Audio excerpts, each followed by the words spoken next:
other than this year, you would not know there is a gigantic performance of Funny Girl going on right now. That is Sometimes when there are nominations for like Best Musical, I'm always like, you know what? There's room for everyone, except the Tonys were like, you know what we're not going to do? Talk about that show. Welcome to Keep It, Cricket Media's show about pop culture and politics and what happens when they smack into each other at an alarming speed. I'm your host, Ira Madison III, a television writer and Fall Out Boy fan. I'm Louis Fertel. I'm a TV writer and Jane Fonda historian.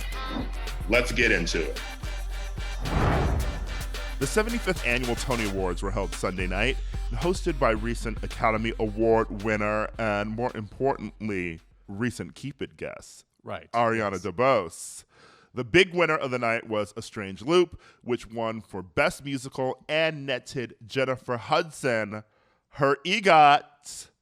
All right, we talked about competitive EGOTs before, but, you know, she's earned this EGOT. This is how Whoopi got her EGOT. She's in it. It's crazy, by the way, that it's still only the 17th competitive EGOT. Like, you'd think we'd be in the 30s or something by now. But yeah, Jennifer Hudson getting this production Tony is very exciting. But I just want to say, when there is a new EGOT, there should be like a celebration of some type. I don't know, like Rita Moreno should knight them with a foot tap on either shoulder. Right. I just saw it on Twitter, you know, where people like texting me like articles about it, and I'm like, this should have been. You know what it should have been? It should have been like that fucking awkward moment at the Grammys where remember when Trevor Noah was like, Beyonce, stop what you're doing. Beyonce is tied at 27 Grammys. Tied at 27 Grammys. What an achievement. Wow. Beyonce was like, where is Julius? Where's my bodyguard? Am I going to have to shoot Trevor Noah? But it should be a moment like that, you know? Like the producers, especially at the Toadies, which is like the faggiest award show. Yeah. They should know if someone's about to EGOT. So like there should have been bells and whistles. Definitely. Especially since, by the way, there are so few living EGOT winners. You got the Lopez's, you got your Whoopi Goldberg, etc. But for the most part, Jennifer and Mario Lopez. Yeah. When Mario EGOTed for interviewing Maria Menounos on Extra. No, but it's for the most part, it's people like Helen Hayes and Richard Rodgers and etc. So to have living EGOTs among us is just a very exciting thing. And also, I have the distinct feeling she's going to keep winning awards, so she's going to be buttressing this EGOT for the rest of her life. She could maybe win an award, an NAACP or something for that Christmas movie I wrote for her if New Line ever decided to make it. Oh. I'm just putting that out there. Completely forgot about that, and I'm happy you're bringing it up. New Line forgot about it too. I love New Line forgot about it too. Yeah. Now, okay, speaking of things that didn't happen at the Toadies, you know who didn't show up? Angela Lansbury. Listen. First of all, they threw her tribute or whatever, her lifetime achievement, to the pre-show, which was suspicious enough. And then she didn't appear in person or on video. And guess how I feel about that? Not good. Do you think she's mad at the Tonys? I think she might be ailing. It's concerning me. She is 165 years old, and I say that affectionately. We brought this up during my Keep It a couple weeks ago. This is a woman who was first nominated for an Oscar 78 years ago. I mean, I don't expect her to live much longer, but man, they really left a huge question mark on this occasion, which like haunted me the rest of the ceremony. Well, I have it on good authority that she is in Glass Onion, Knives Out too. Okay. She's in Mary Poppins Keeps Returning. Yeah. Mary Poppins won't go away. That's the second sequel. Also, Jesse, Tyler Ferguson, won a Tony for Best Featured Actor. So this is turning into an award show pipeline. True. Also, I'm particularly happy for him because we brought this up during our interview with him. He's routinely nominated against co-stars, sometimes up to 3 co-stars, like he was that one year with Modern Family. And so for him to take it over his 2 co-stars alone, feels like a particular triumph for Jesse Tyler Ferguson. I will say that I could have predicted that he would win this award because I feel like the Tonys, more so than any other award show, even the Oscars, likes to reward the community and reward people who have been doing the work. You know, like it's rare someone's going to get like a win for a breakout performance, you know, unless it's a huge, huge breakout, you know. It's really got to be like, okay, you did this show, but you're nominated against people who, you know, like have been like seasoned in Broadway. And so we're going to give them the award. That's why, well, I mean, like two people who I guess were sort of up for a thing like that would have been the leads in MJ and A Strange Loop, and then Miles Frost won. Right. I mean, and he is so fucking good. It reminds me of a few years ago when Rachel Bay Jones won for Dear Evan Hansen. The applause that rang out when she won for that role, which I'm not saying that's not a juicy role. It doesn't have good songs, but it's not. I don't know. You don't leave Dear Evan Hansen really thinking about that role, but people were so excited she won, and you can feel that like palpable community thing whenever you watch the Tonys. That's also why I think the Tonys is probably the most guaranteed good time when you're watching an award show, because you feel like you're really immersed in someplace specific. You know, I mean, like you would think the Emmys would kind of give you that, but I don't know. There's less of a vibe, and definitely less of a vibe with the Oscars, which, you know, they hand to sort of random people every year now. It's weird because I feel like the Emmys we've talked about this, but like the Emmys doesn't really capture the feel of watching TV. And it certainly doesn't capture the feel of like TV now, you know? Yeah. It's just sort of like trucking out, you know, like people who they want to give awards to, and it doesn't feel representative of like all the shit we're watching. And it's never really felt that way, you know? I felt sort of like disillusioned, I guess, sort of by Emmy shit when like and like an Oscar snub is always talked about, you know, like someone's gonna be like, oh, this underrated movie or oh, this cult classic, you know. But I just remember like Buffy, you know, like when that was like getting like lauded by critics, but it's on the WB and it's called Buffy the Vampire Slayer. When that wasn't even getting any fucking like writing nominations, it's just sort of like, what are we doing here? Like they were only nominating for a while, like the big four, like the primetime network shows. And then it became like the Netflix shows, you know, like House of Cards and like those things and Orange is the New Black. And then once, you know, Netflix started to lose its luster, it became whatever, you know. I will say about the Tonys, because they're always necessarily drawing from a smaller crop of potential nominees, you do feel like you get a sort of comprehensive view of what's happening on Broadway. Other than this year, you would not know there's a gigantic performance of Funny Girl going on right now. That is sometimes when there are nominations for like Best Musical, I'm always like, you know what?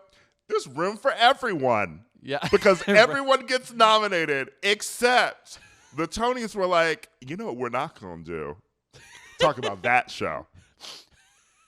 I mean, also in a way, like, again, I haven't seen Funny Girl. I mean, I obviously know the Barbra Streisand movie very well. Love Kay Medford in that movie. Love you know Barbra what I will Streisand say, in by the way, too. side note? Oh, go ahead. I constantly always used to think Audrey Hepburn was in Funny Girl because she's in the movie Funny Face. Right. Iconic black little slip of an outfit. Yes. Yeah. But I think, again, I haven't seen this Funny Girl on Broadway or whatever, but I'm sort of glad they snubbed it because it lets you know they aren't just giving everyone in the room a quote unquote like fair opportunity. Like it's not just publicity for Broadway. Like there is like an awards body that's thinking, all right, well, we want to award the best stuff. This isn't the best stuff, so let's move it along. You know, even if it's a little awkward. I know. I mean, because it's like no offense to Beanie Feldstein, who I think is fantastic. Yeah, we of course love her. Yeah, but it really did feel like one of the more like craven, like money, like Tony grabs in recent history. Yeah, you're like, who was asking for this? Right. No, I would rather see Beanie Feldstein in a million other things than Funny Girl. It does seem like a strange match because you weren't familiar with her as a singer.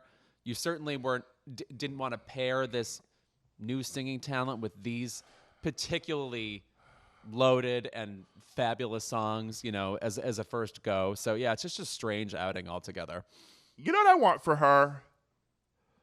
I want to team up with her brother. I want to see her and Jonah on screen together. It's sort of like Kate and Rooney Mara. I'm like, I keep kind of forgetting you guys know each other, even though you do remind me of each other in a certain way too. Like, let's solve something here. We can do something together. And what's interesting is he's gone through such a weird and strange sort of like career that it's led to sort of like what I think is like a really beautiful place now. Like, I really like Jonah Hill as an actor, and I'd like for Beanie to sort of go on that journey too. I think she's figuring it out. Yeah, I mean, Booksmart, Lady Bird. I mean, the hits are there. I'm not concerned for where she can go as an actress. I didn't watch Impeachment. Did you watch that? I watched the scenes Annalee Ashford was in before she came on Keep It. Right, no, that I watched, yes. But Impeachment was not for me. I feel maybe like how some of the Brits are when there's another fucking thing about the crown. I'm like, I am tired of stories about Bill and Hillary Clinton and Monica Lewinsky. I've had it. Mm-hmm. I'm as tired of it as I'm tired of hearing about Kim Kardashian in this fucking dress. This dress now that people are like, oh, she damaged Marilyn Monroe's dress, and people are like livid about it online. It's like, you didn't even know this fucking dress was still around until a month ago. Why are we talking about this? It's like Cousin Oliver. It's the Cousin Oliver of pop culture stories. Yeah, I mean, I will say this. As somebody who loves like pop culture minutia and like could potentially, get into the world of caring about like antique pop culture things, even me looking at this dress, I just think it's ultimately one dress she wore. I don't know. Nor is it like the definitive garment she's ever worn. I think of all these like 7-Year Itch and How to Marry a Millionaire and Diamonds Are a Girl's Best Friend. And so it's just not that important to me. And it's only important in the context of its relation to a man, JFK. Right. And to that I say, no. Time's up on that. Okay, wait, back to the Tonys. I will say, without a doubt, actually, not without a doubt, there were 2 performances that were amazing. But man, that MJ performance, I mean, I have to say, even if you're skeptical about the existence of the MJ show and a little bit mad at what's her name, Lynn Nottage, for being involved, that was the showstopper of the night. I mean, you watched that and thought, okay, that's a Tony-winning performance right there. It is one of the best musicals I've seen in years. It's just so fucking electric, like, watching it. So I loved MJ the Musical. Also, I didn't realize that they were going to juxtapose Michael Jackson with a few of his mentoring types, like Bob Fosse's a part of that number. Yeah. And the Statler brothers. What I really like about it is the show is about the people who influenced Michael, from his father to Fosse, to obviously Quincy Jones. It's sort of, it really sort of like takes you on a journey of like what created him. There was this other performance from a musical I was barely familiar with called Paradise Square. Joaquina Calicongo, this performance, she basically stood on stage, craned her neck at the audience, and belted out notes at them. And eventually just a tear fell like straight down her face. It was as if it had been animated onto her face. And everyone, you could feel people grabbing their chairs. You could feel people not breathing as she performed this song. It was unbelievable. And then when it came time to announce the winner for that category, previously I had been very sympathetic to my girl, Mare Winningham, which, if you've not seen the 1995 movie Georgia with Jennifer Jason Leigh, you get a wonderfully sympathetic, frustrated performance from Mare Winningham in that. Obviously, she's the best part of movies like St. Elmo's Fire. She's now with Anthony Edwards, her former co-star in the movie Miracle Mile. He made an appearance during the ceremony, too. I thought I was going to be a Mare Winningham stan all night. Lo and behold, this woman came in and just blew the lid off the joint, and it's such a surprise. I just couldn't believe it. It's now up there among the greatest Tonys performances of all time. I didn't get to see Paradise Square when I was in New York. I had plans to see it, and then I was sick, and I'm desperately going to try and see it before she leaves. She was in Slave Play. Right. I saw her in the Broadway production, and I saw her in the revival of Color Purple. So I know that she's got it. And I like after that performance, I'm like, I've got to see that. That is what I love about the Tonys, by the way. It's what I used to always love about the Tonys. Like, you know, as like a kid who was really in the theater, you know, like working on stage crew in high school, and just like hoping to like live in New York, you know, and be a part of like this world that felt like it was like so far away from you, right? It feels even like harder and like more mysterious, I guess, than like Hollywood, in a sense, you know, because it feels like it's just like movies are made everywhere. Like it's sort of like it always felt like theater was in one fucking place, and like the theater that you did in high school was just sort of like, I don't know, fun and like theater and like until you could like and some of you would like the like one person that you knew would somehow magically make it to that world. But it was always watching those performances that just like you'd watch them time and time again, and it would be like this is like why I want to go and see theater and be a part of that world. And she was fantastic. Speaking of The Color Purple, it was presented to her by Cynthia Erivo and Danielle Brooks, obviously veterans of The Color Purple, and that was awesome to see. Those two in particular looked amazing. So the three of them together was just an insane tableau. I want to say just about. Do you think Fantasia's going to EGOT? Do you think, because you know the Color Purple movie? Right. It'd be so weird if she were bad, because I feel like Fantasia has that convulsive passion thing. Like she can't help but pour it all. Like we're going to be getting, like you think Viola Davis cries. This is going to be a blizzard of tears. I was standing with you, Troy. Yes. Right.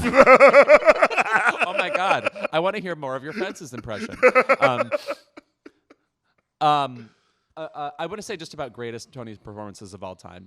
First of all, Viola Davis doing King Hedley II, which is the rare play monologue you've ever gotten at the Tonys. Great. I don't want to have a baby. They're younger than my grandchild.